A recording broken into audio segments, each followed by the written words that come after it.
नहीं करते थे और पूरे भारत में ऐसा करने वाली सिर्फ एक जाति थी, वो है चमार। आप बुजुर्गों से पता कर सकते हैं। 2. पूरे भारत में जिन श्रुतियों और लोक कथाओं में चमार को ब्राह्मण बड़ा भाई बताया जाता है, क्योंकि ब्राह्मण हिंदू धर्म का मुखिया है, तो चमार बुधवार धर्म का मुखिया है, इसीलिए चमारों की शादी में पंडित नहीं बुलाया जाता। 3. रामायण में और कुमारिल भट्ट की किताबों में बुधवार को शूद्र लिखा गया है और रियल में भी चमार को ही मुख्य शूद्र माना गया है।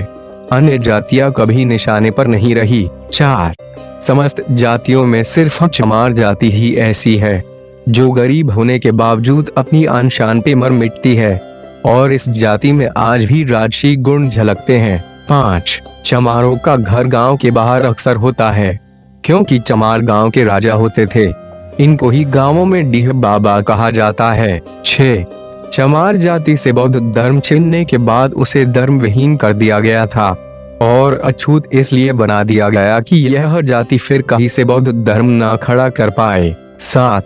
चमार जाति की शिक्षा पर रोक इसीलिए लगाई गई थी कि वह अनपढ़ रहेगा तो खुद को चमार अछूत समझेगा और कभी यह नहीं जान पाएगा कि वे चमार एक राजशाही खून है।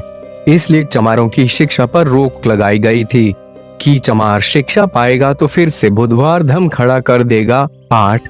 चमार खुद को इसीलिए चमार कहलाना पसंद नहीं करते क्योंकि चमार इनका नाम है ही नहीं, इनका नाम तो सूर्यवंशी क्षत्रिय था।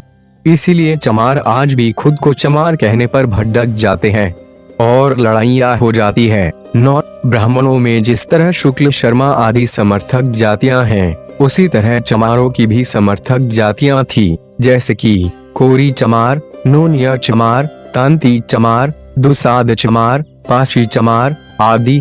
लेकिन चमारों की सत्ता विलुप्त होने के बाद इन सब में फुट पड़ती गई। 10. चंद्रगुप्त मौर्य भी चमार थे, लेकिन गोरे और सुंदर थे, जबकि चाणक्य ब्राह्मण था और काला, इसीलिए कहावत बन गई कि काला बाभन गोरा चमार दुई जात से सदा होशियार। 11. जो भी जातियां आ रही नहीं थी वो चमार कहलाती थी और ऐसा आज भी है, चाहे मौर्य हो या नोनिया या दुशाध्या, अन्य शूद्र ब्राह्मण सबको चमार ही कहता है। ये सारी बातें जो ऊपर लिखी गई हैं, ये वर्मा और तिब्बत के बौद्ध ग्रंथ में इसका प्रमाण है और अधिक जानकारी हेतु आप बाबा साहब की लिखी किताब हु वॉज शूद्र कौन थे से पढ़ सकते हैं। हर चमार से अनुरोध है कि इस वीडियो को किसी अगले चमार बौद्ध भाई के पास जरूर भेजे ताकि उसको भी यह पता चले कि उसका खून भेड़ बकरियों का नहीं है, बल्कि हर चमार महापंडित है, सूर्यवंशी है। जय भीम, जय भारत।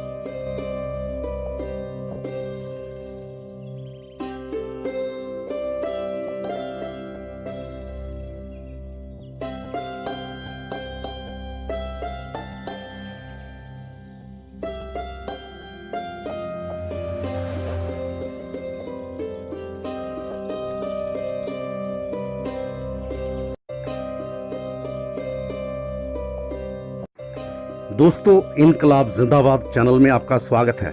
दोस्तों, अगर आप वास्तुशास्त्र और ज्योतिष के बारे में कुछ भी जानकारी लेना चाहते हैं तो रोज़ हमारे चैनल को विजिट कीजिए और हमारे चैनल को सब्सक्राइब कीजिए। नीचे दिया लाल बटन है, उसको दबाइए सब्सक्राइब वाले को, और उसके साथ वाले बटन को, बेल आइकन को भी दबा दीजिए।